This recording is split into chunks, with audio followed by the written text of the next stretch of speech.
Ya, selamat sore podcast Netizen Indonesia.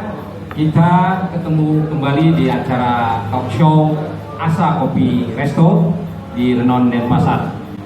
Ya, hari ini dan hari-hari sebelumnya pemerintah Indonesia sedang menggencarkan program vaksinasi COVID-19 dengan vaksin Sinovac, dan Presiden Jokowi sendiri sudah menjadi orang yang pertama untuk divaksin.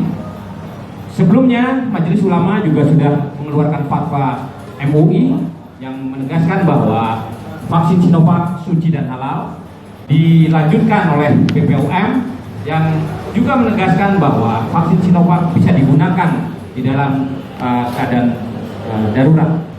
Pemirsa, di tengah-tengah gencarnya pemerintah melaksanakan program vaksinasi, ternyata masih terjadi di sebagian masyarakat itu terjadi kontroversi ya mengenai vaksin ini. Bahkan kontroversi itu disampaikan juga oleh para public figure yang notabene adalah orang-orang yang bukan orang awam. Ada politisi di DPR ya, yang mengatakan menolak tegas untuk divaksin dengan vaksin Sinovac. Kemudian ada juga para medis, seorang dokter juga yang menolak divaksin Sinovac dan hanya mau divaksin dengan vaksin merah putih. Dan masih banyak lagi kontroversi terkait dengan vaksin Sinovac ini, baik dari proses uji klinisnya, kemudian kemanjurannya, manfaatnya, efek sampingnya, dan lain sebagainya. Nah, untuk itu saya coba minta pandangan Dr. Igede Putra Sutejo sebagai Ketua IDIBARI. Bagaimana atau apa yang bisa dokter sampaikan kaitan dengan adanya kontroversi seperti itu?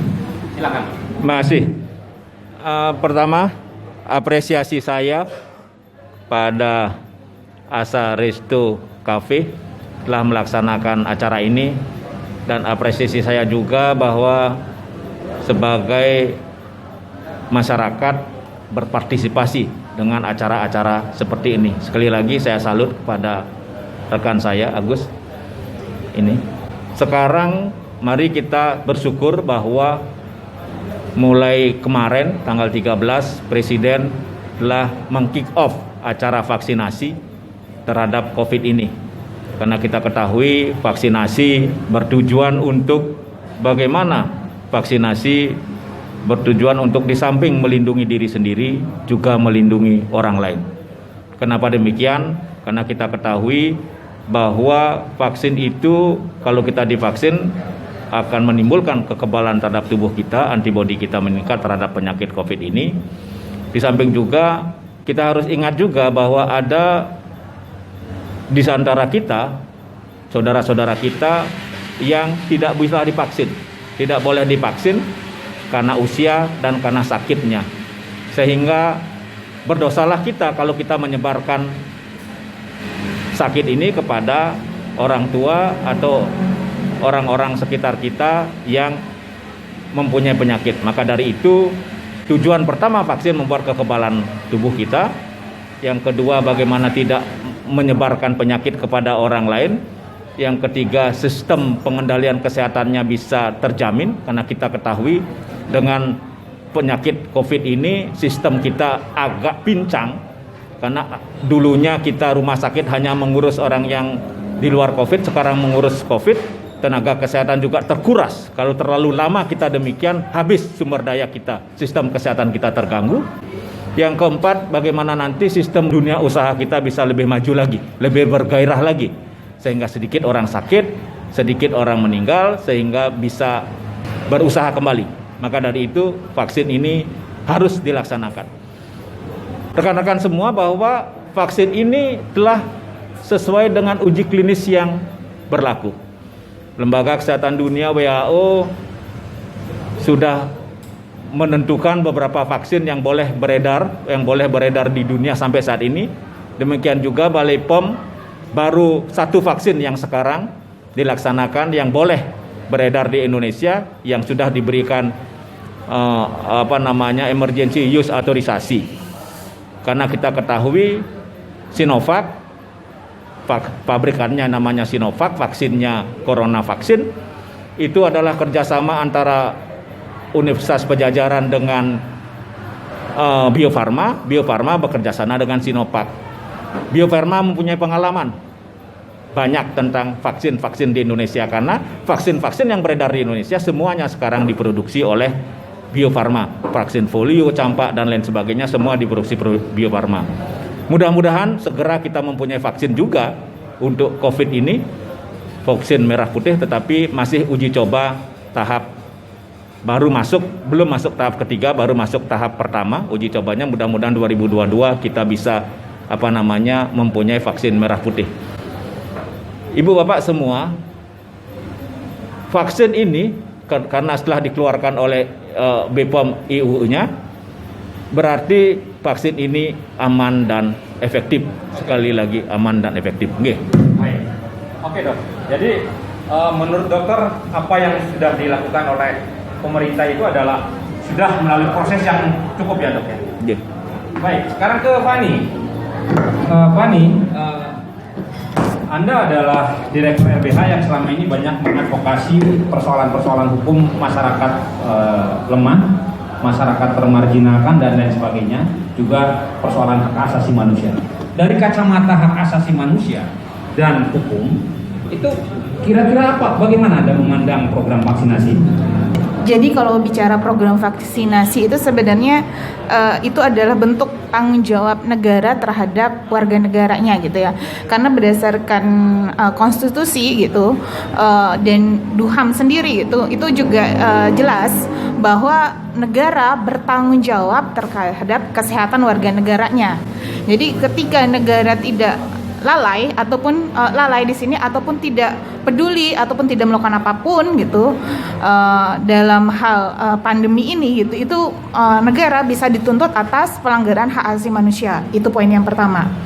Terus yang kedua adalah terkait dengan vaksin tersebut gitu. Nah, kalau kita bicara terkait dengan sila kedua, kemanusiaan yang adil dan beradab. Jadi kalau prinsip kemanusiaan itu adalah tidak boleh memaksakan, gitu kan? Tidak boleh memaksakan. Jadi dalam kaitannya adalah turunannya itu ada pada beberapa undang-undang kesehatan yang kemudian produknya adalah informed consent. Jadi informed consent hadir adalah dalam pertama menghormati hak-hak pasien, terus yang kedua mencegah adanya malpraktek. Terus yang ketiga itu sebenarnya juga melindungi dokter tersebut gitu, bahwa ketika dia tidak mau dilakukan upaya kesehatan apapun apabila terjadi, maka dokter itu juga bisa mengklaim untuk melindungi dirinya. Jadi untuk semua pihak, baik itu pasien, baik itu juga untuk dokter itu sendiri gitu.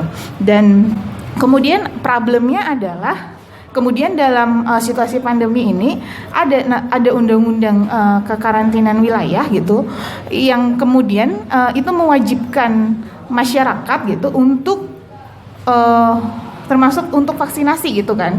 Yang kemudian kalau tidak vaksinasi maka ada sanksi hukumnya gitu. Nanti juga akan dibahas oleh Kak Bunga. Nah, di satu sisi banyak. Oke. Tadi Fani mengatakan bahwa bahwa ada hal-hal yang harus dijelaskan. Berarti di situ harus ada hak-hak informasi yang benar, hak-hak atas informasi yang valid ya, mengenai vaksin itu sendiri maupun risiko-risiko yang mungkin akan berdampak pada si pasien ya.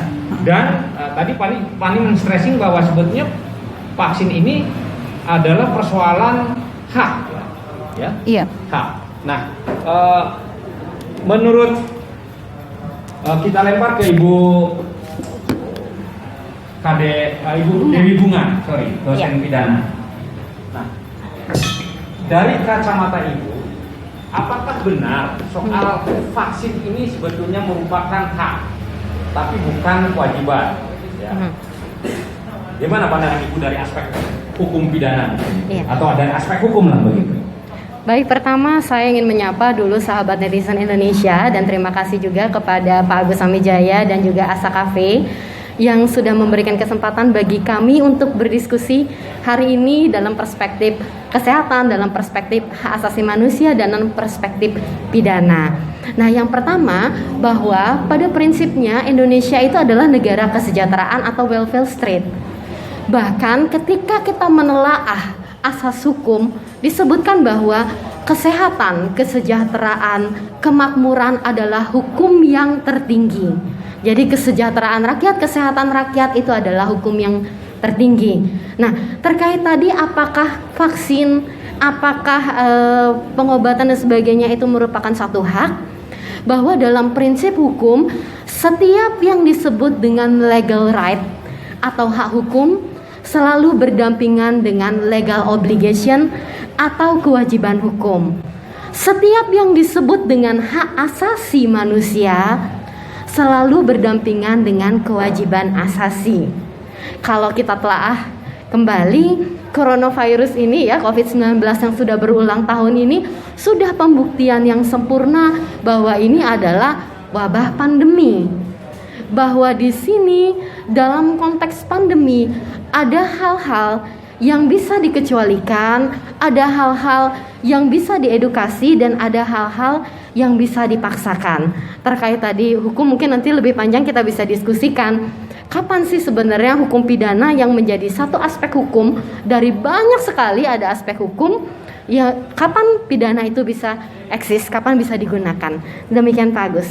Baik. Saya kembali ke dokter. Tadi dokter menjelaskan soal bahwa sebetulnya vaksin Sinovac yang sekarang digunakan itu juga sudah melalui proses uji klinis dan lain sebagainya. Nah, tapi banyak juga sebagian masyarakat terbawa atau mendapatkan berita-berita baik dari medsos maupun dari televisi dan lain sebagainya yang berasal dari informasi-informasi yang belum tentu benar atau bisa dikatakan hoax. Contoh misalnya bahwa vaksin Sinovac ini adalah vaksin produk Cina, sementara Cina sendiri tidak menggunakan vaksin tersebut. Ya, itu satu misalnya. Kedua, dari uji klinis yang tergesa-gesa. Ya. Ketiga, dari efek samping. Nah, bagaimana dokter bisa menjelaskan persoalan ini supaya masyarakat juga bisa tercerahkan? Silakan. Terima kasih. Benar Pak Agus bahwa sebelum saya menjawab ke Cina, bahwa uji klinis ini tidak tergesa-gesa karena emergency use autorisasi dikeluarkan sudah mengikuti uji klinis tahap ketiga sesuai dengan waktunya. Memang uji klinis tahap pertama, kedua, ketiga itu sinergi dilaksanakan ketiganya, yang biasanya kalau di fase normal use autorisasi itu ada tengah-tengah waktu yang diikuti berurut 1, 2, 3. Tetapi untuk ini disinergikan dari segi prosedur diikuti, tapi dari segi waktu dipercepat, tidak tergesa-gesa karena sudah standarnya sudah diatur oleh lembaga kesehatan dunia WHO. Masalah efek samping, karena setelah dikeluarkan EUA ini bahwa vaksin ini adalah aman dan efektif. Amannya di mana? Amannya karena efikasinya sudah di atas 65%, standar WHO 50%. Artinya apa? Standar inilah yang menentukan bahwa ini aman. Yang kedua, bagaimana efektifnya bahwa ini akan bisa memberikan kekebalan kita sekitar 65%. Tapi jangan lupa bahwa kekebalan 65% harus juga diikuti oleh coverage penduduk yang juga cukup banyak untuk kita bisa mencapai herd imunitas atau imunitas massal. Karena apa? Kalau kita sudah efikasi vaksin 65,3 dengan coverage-nya nanti 70-80%, kita sudah bisa mendeklar bahwa sudah terjadi herd immunity, sehingga kita sudah bisa melonggarkan 3M kita. Sudah bisa lagi kita lepas masker, sudah bisa lagi kita berdekatan, sudah kita bisa lagi kekerumunan. Maka dari itu, mari kita semua vaksin ini sudah sesuai dengan prosedur, sudah aman, apalagi lembaga keagamaan juga sudah mendeklar bahwa ini halal dan suci. Entah di negaranya ini dipakai atau tidak, sepengetahuan saya berdasarkan rekod-rekod yang ada, di Cina pun juga vaksin ini dipergunakan. Karena kita ketahui kebutuhan vaksin di dunia banyak, produsennya masih sedikit, supply dan demand-nya tidak seimbang. Maka dari itu kita harus cepat-cepat mencari vaksin ini. Vaksin inilah yang paling cepat kita dapatkan. Vaksin inilah yang bisa sesuai dengan sistem regulasi penata laksanaan rantai dingin vaksin itu sampai ke rakyat paling kecil. Karena ini kita bisa dapat cepat, karena ini bisa menjangkau coverage yang lebih luas di Indonesia, pemerintah memilih ini. Walaupun ada kekurangan-kekurangan daripada vaksin ini yang bisa nanti bisa kita tutupi nantinya dengan hal-hal yang kita bisa perbuat untuk kegiatan-kegiatan selanjutnya. Baik. Oke, saya sekarang lanjut ke Fani. Ya. Fani, dari sisi hak asasi manusia, kira-kira aspek-aspek apa saja yang harus dilakukan oleh pemerintah supaya dalam proses program vaksinasi ini hak asasi seseorang itu tidak dilanggar? Ya. Apa yang menurut bisa Fani sampaikan soal ini? Oke, jadi dalam kaitannya vaksinasi itu kan yang dilakukan pemerintah hari ini adalah pendekatan pidana gitu kan. Padahal sebenarnya di tengah masyarakat sendiri yang butuh informasi gitu kan, sebenarnya tidak pendekatan pidana lah yang dilakukan oleh pemerintah, tapi lebih ke arah transparansi gitu, informasi pemberian informasi secara masif dan benar gitu kan. Yang kayak tadi terkait dengan vaksin ini, kalau kita lihat di berita itu kan, itu kemudian ada statement bahwa harganya berbeda gitu, kemudian apakah ini mempengaruhi kualitas atau tidak kan gitu, apakah resiko yang ditimbulkan berbeda atau tidak. Nah di sini juga dan harus clear gitu, semua disampaikan kepada pasien gitu kan, kepada seluruh warga negara Indonesia juga apa manfaatnya, apa perbedaannya, dan resikonya seperti apa, sehingga dalam artian penerima vaksin juga tahu. Dan yang terakhir adalah sebenarnya saya rasa semua juga pasti sepakat gitu kan, ingin selesai dari COVID kan gitu. Terus dari beberapa vaksin gitu kan, kayak kita bicara kalau kita lagi vaksin gitu, vaksin anak gitu, itu juga dikasih pilihan gitu kan kepada orang tuanya, kamu mau vaksin anakmu yang mana gitu kan. Jadi begitu juga orang tuanya siap dengan resiko kan gitu, misalnya memilih vaksin yang harganya segini dengan kualitas segini, kemudian resikonya seperti ini. Nah itu juga ada pilihan, jadi tidak serta merta gitu kemudian dipaksakan harus vaksin yang ini gitu. Ketika dia mau vaksin ya nggak masalah gitu, tapi terkait dengan dia mau pilih vaksin yang lain yang kemudian itu juga ternyata itu COVID, juga sebenarnya itu juga hak daripada pasien itu juga gitu ya. Gitu. Baik. Tadi Fani mengatakan bahwa soal vaksin adalah soal pilihan untuk dilaksanakan haknya atau tidak begitu kan. Tetapi tadi juga Fani mengatakan bahwa pemerintah saat ini lebih melakukan pendekatan secara pidana dengan memberikan ancaman hukuman dan lain sebagainya. Seperti juga yang disampaikan oleh Wamenkumham kan, itu mengatakan bahwa barang siapa yang bla bla bla bla akan diancam pidana 1 tahun atau maksimal denda 100 juta rupiah. Sekarang saya lempar ke Ibu Dewi Bungan sebagai dosen pidana.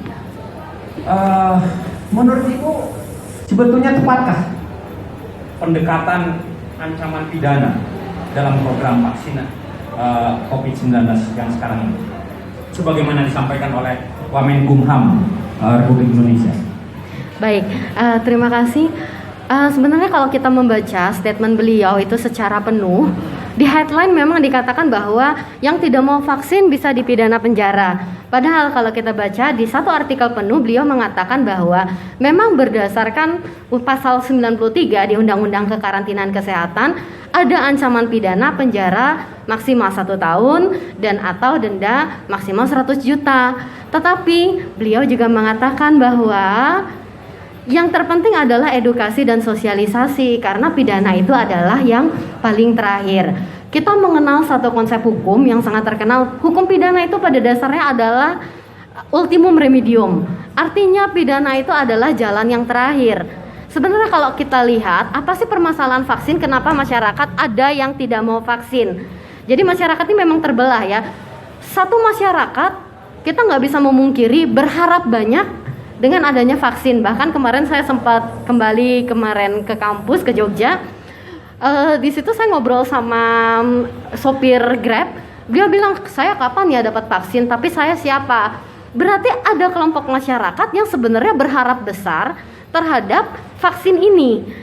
Pemerintah sebenarnya adalah merespon apa yang terjadi. Kalau dibilang ini cepat-cepatan atau tidak, ya bisa dikatakan begitu, karena kan pandemi ini juga kita bermain waktu ya. Ternyata dalam hitungan hari aja, kemarin saya lihat angka COVID hampir 2.000, saya nggak tahu kalau hari ini ya. Ya, maaf, untuk yang di Bali kasus aktifnya hampir 2.000, waktu itu 1996 kalau nggak salah 2 hari atau kemarin ya, 2 hari yang lalu.